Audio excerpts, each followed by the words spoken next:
नमस्कार। यूपी में सत्ता के सिंहासन तक पहुंचने के लिए जोर आजमाइश शुरू हो चुकी है। इस वक्त हम मौजूद हैं देश के सबसे बड़े सियासी परिवार के गढ़ इटावा में। इटावा जो कि मुलायम सिंह यादव का गृह जिला है। इटावा जहां की सियासत पर दशकों से समाजवादी पार्टी का कब्जा रहा है। यूपी यात्रा के आज के सफर में हम जानेंगे कि इस बार इटावा में क्या है सियासी मुद्दे और इटावा के मन में इस बार क्या है।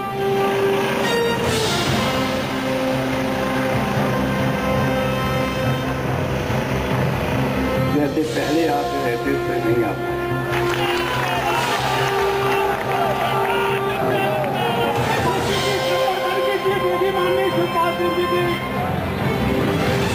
समाजवादी पार्टी के मुखिया मुलायम सिंह यादव, जिन्होंने अपने सियासत की शुरुआत इसी जमीन से की थी।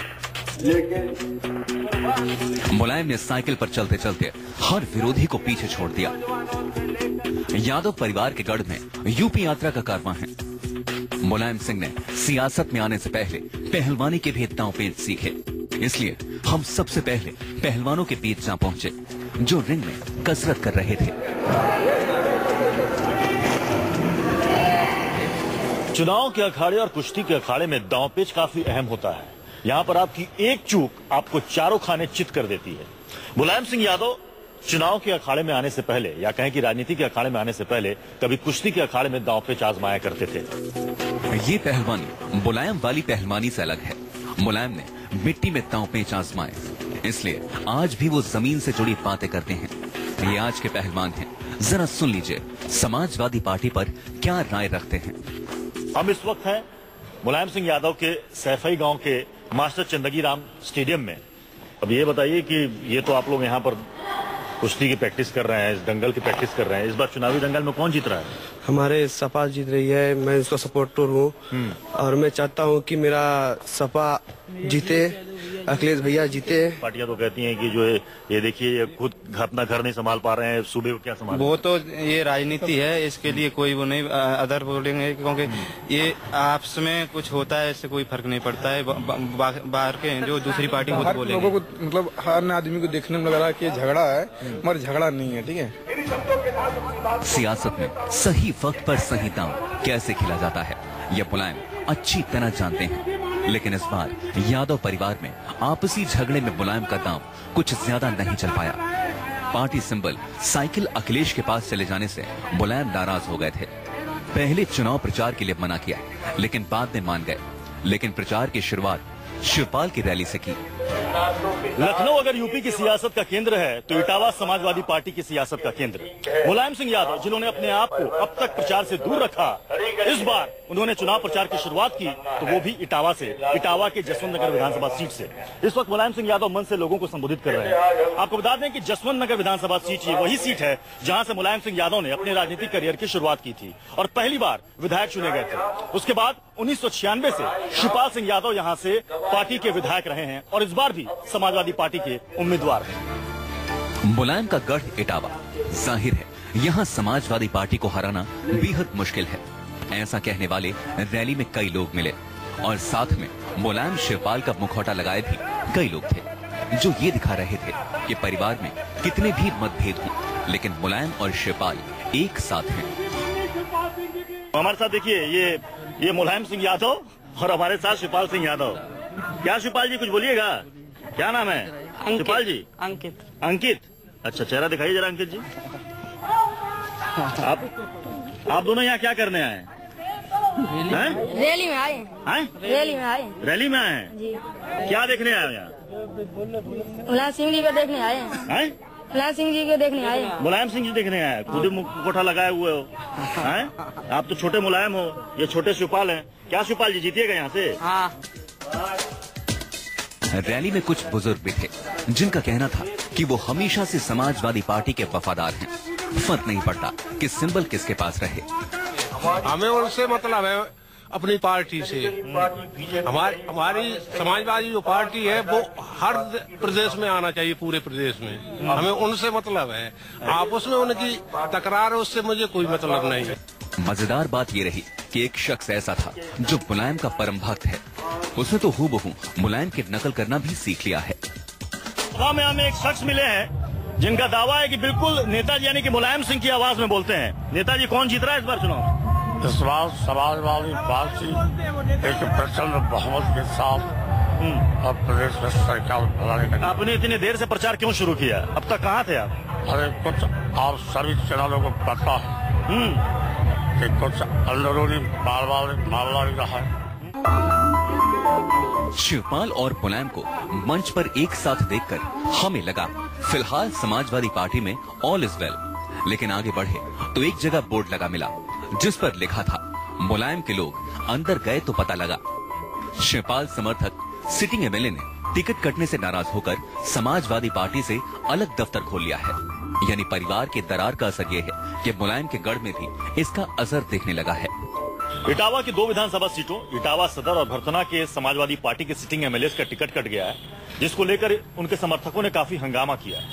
उनका यह कहना था कि चूंकि ये शिवपाल समर्थक हैं इसलिए इनका टिकट कट गया। और अगर आप इटावा आइएगा तो इटावा में आपको 2 दफ्तर मिलेंगे, एक समाजवादी पार्टी का दफ्तर और दूसरा मुलायम के लोग, मुलायम और शिवपाल के समर्थकों का अलग दफ्तर है। दरअसल जब साइकिल चुनाव चिन्ह अखिलेश के खेमे में गया तो शिवपाल और मुलायम के जो समर्थक थे उन्होंने अपना एक अलग दफ्तर खोल लिया, समाजवादी पार्टी से अलग, मुलायम के लोग। और ये देखिए मुलायम के लोग, ये जो दफ्तर है यहाँ पर एक पोस्टर छोटा सा यहाँ चिपका हुआ है। ये लोकदल पार्टी के समर्थित प्रत्याशी हैं आशीष राजपूत, इनके समर्थन का ये यहाँ पर ये पोस्टर चिपका है जिसमें देखिए मुलायम है, शिवपाल है और रघुराज सिंह शाक्य जो कि यहाँ के सिटिंग एमएलए हैं और उनका टिकट कट गया। जब से मुलायम सिंह यादव ने कांग्रेस और समाजवादी पार्टी के गठबंधन के उम्मीदवारों के पक्ष में प्रचार करने को हामी भरी, उन्होंने कहा कि पार्टी के अंदर सब ठीक है, उसके बाद से इस दफ्तर के लोग मीडिया से बात नहीं करना चाहते, कोई खुलकर कुछ नहीं कहना चाहता।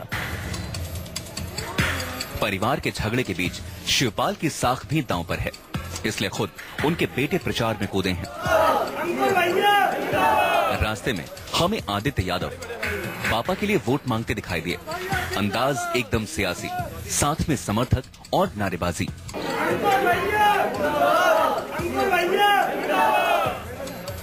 पार्टी के अंदर जो घमासान चला सब कुछ, उसका कोई फर्क पड़ेगा? कुछ ऐसे वोटर्स हैं समाजवादी पार्टी के, वो कह रहे हैं कि हाँ कुछ ना कुछ तो इसका फर्क पड़ेगा, नुकसान हो सकता है। देखिए नुकसान उस समय तक हो सकता था अगर ये और आगे तक चलती ये सब बातें, लेकिन जब ये बात बहुत पहले ही खत्म हो गई तो मैं इतना कह सकता हूँ कि अब इसका कोई नुकसान नहीं। हम लोग क्षेत्र में जाकर देख रहे हैं, सब लोग ज्यादातर लोग यहाँ की जनता वो चीजें नहीं इतनी बात कर रही है और सब लोग साथ में मिलकर। तो समाजवादी पार्टी की सरकार बन रही है पूरी तरीके से, पूरी तरीके से। समाजवादी पार्टी या समाजवादी पार्टी कांग्रेस की सरकार बन रही है? समाजवादी पार्टी कांग्रेस के साथ, क्योंकि गठबंधन हो चुका है।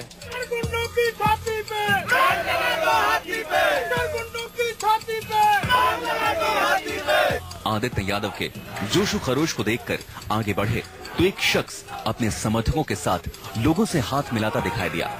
पास जाकर हम उनसे मिले तो पता लगा वो इटावा सदर से बीएसपी प्रत्याशी नरेंद्र चतुर्वेदी हैं, जिन्हें लगता है इटावा से ज्यादा विकास तो सैफई का हुआ है। बीएसपी को इस बार उम्मीद है कि इस बार वो समाजवादी पार्टी के इस गढ़ पर वो सेंध लगा सकती है, जीत दर्ज कर सकती है। हमारे साथ है बीएसपी के उम्मीदवार नरेंद्र नाथ चतुर्वेदी जी। नरेंद्र जी, क्या लग रहा है इस बार आपको कि बीएसपी इस बार जीत पाएगी यहाँ से? 100% हम जीत हासिल। समाजवादी पार्टी तो कहती है हमने बहुत काम किया है, खासतौर पर देखिए इटावा में। समाजवादी पार्टी तो बिल्कुल साफ हो गई है।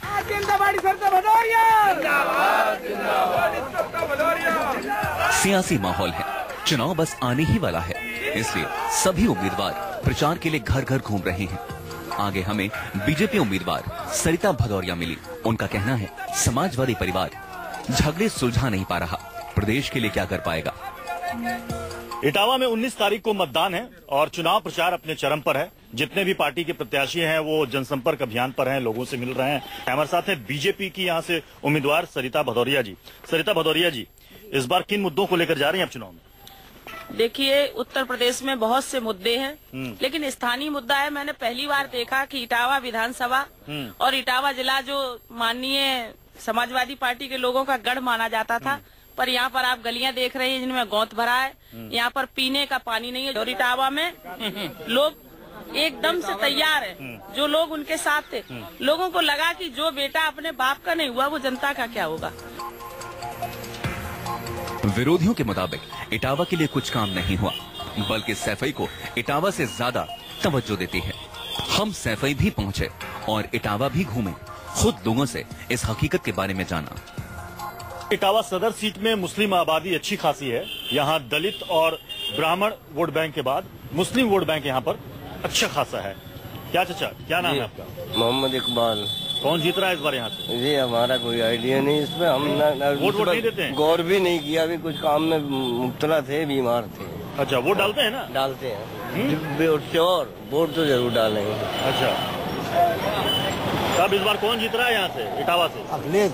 अखिलेश? अखिलेश। इस बार कौन है उम्मीदवार, पता है आपको समाजवादी पार्टी से? है, पता है। कौन है? गुप्ता संटू। कुलदीप गुप्ता संटू। हाँ। और विकास का काम करने वाले अखिलेश, जो पहला मुख्यमंत्री ऐसा है देश का, हिंदुस्तान का, इससे बढ़िया विकास का काम किसी मुख्यमंत्री ने नहीं करा। पूरे इलाके में शिवपाल के पोस्टर लगे थे। कहीं लिखा था, जीत से बड़ा संघर्ष सदा, थामे मशाल फिर आए शिवपाल। मुलायम के गढ़ में इक्का दुक्का जगह छोड़कर हर पोस्टर पर मुलायम शिवपाल तो दिखे, लेकिन अखिलेश यादव गायब थे। अब देखना है चाचा भतीजे के जंग का असर मुलायम के गृह जनपद के लोगों पर कितना असर डाल पाता है और उसका कितना असर चुनावों में होगा। यहाँ पर रुकेंगे एक छोटे से ब्रेक के लिए। ब्रेक के बाद भी इटावा से यूपी यात्रा जारी रहेगी। इटावा की गलियों में चुनावी रंग देखते हुए हम आगे बढ़ रहे थे। एक मिठाई की दुकान पर हमारी नजर पड़ी। वहाँ एक अलग तरह की मिठाई थी जिसे खीर मोहन कहते हैं। दुकान वाले ने बताया कि सिर्फ ये मिठाई इटावा में ही मिलती है और इस मिठास का स्वाद चुनाव में जीतने वाले की जुबान पर जरूर चढ़ता है। हर शहर की कुछ न कुछ खासियत होती है, खास तौर पर खाने पीने के मामले में। कहीं का पेड़ा फेमस है, कहीं का पेठा फेमस है। इटावा में खीर मोहन बड़ा फेमस है। ना ही रसगुल्ला है, ना ही ये छेना है। वो कहते हैं कि इसे खाने के बाद फिर आप तय कीजिए कि ये है क्या, लेकिन जो एक बार खाता है वो इसका दीवाना हो जाता है। जरा टेस्ट कराइए खीर मोहन। अच्छा, ये बताइए कि खीर मोहन सिर्फ यहीं बनता है या फिर? यहीं बनता है। सिर्फ यहीं?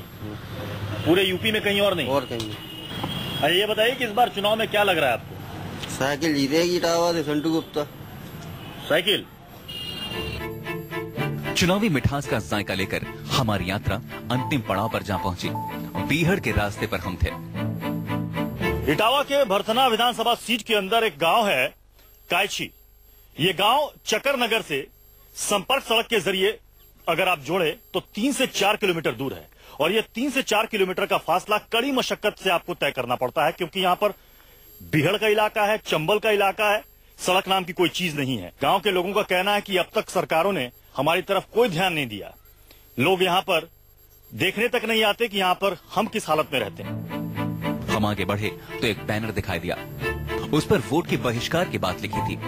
क्यों अब कह रहे हैं कि हम वोट नहीं देंगे? नहीं, अब वोट का जब सड़क हर आदमी को हम वोट देते रहे, अब हम कैसे विश्वास हो गया हमें वोट कहने को, मतलब जो सड़क फिर बन जाए। अब तो हम जाते वोट ही नहीं डाल पाओ नहीं की, लेकिन वोट डालिए तो भाजपा के डालना तो आपका अधिकार, आपको तो वोट डालना चाहिए ना? नहीं तो वोट डाल तो दें, भाजपा की जिम्मेदारी तो ले सड़क की। जी सभी को पता है, सब लोग जानते हैं कि यहाँ गांव है कांची है, लेकिन खुद नजरअंदाज किए हुए हैं। देवी वर्मा जब सर चुनाव लड़ी थी तब आई थी वोट मांगने, उसके बाद हमने नहीं देखा यहाँ पे कभी।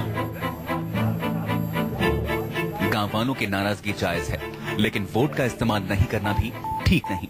अगर खफा हैं तो नोटा का भी विकल्प है, जिसके जरिए इटावा के नेताओं तक अपनी बात पहुंचाई जा सकती है। क्या समाजवादी पार्टी अपने गढ़ में जीत का परचम दोबारा लहरा पाएगी, या चुनावी रेस में हाथी साइकिल को पछाड़कर आगे निकल जाएगा, या जीत का सेहरा इस बार बीजेपी के नाम होगा? ये इटावा की जनता 19 फरवरी को मतदान वाले दिन तय करेगी। अगले एपिसोड में फिर मुलाकात होगी एक नए विधानसभा क्षेत्र में।